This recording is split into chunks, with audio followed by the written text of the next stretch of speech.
मजलिस उलमाए पाकिस्तान के ज़ेर एहतमाम इत्तेहाद बैनुल मुस्लिमीन अमन कॉन्फ्रेंस का इनेकाद किया गया। कॉन्फ्रेंस की सदारत बादशाही मस्जिद के खतीब मौलाना अब्दुल खबीर आज़ाद ने की।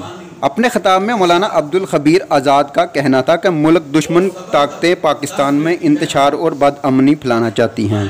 हमें दुश्मन के नापाक अज़ाइम को नाकाम बनाना होगा। मौजूदा हालात में पाकिस्तान किसी बदअमनी और इंतशार का मुतहम्मल नहीं हो सकता। इस सिलसिले में पूरी कौम और तमाम मुकातबे फ़िक्र के उलमा की ज़िम्मेदारी है कि वह अमन को कायम रखने के लिए अपना किरदार अदा करें।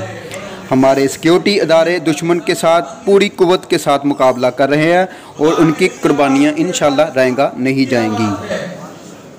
मैं ये समझता हूँ आखिर पे उलमा ने हाथों में हाथ डाल के यकजहती भी की।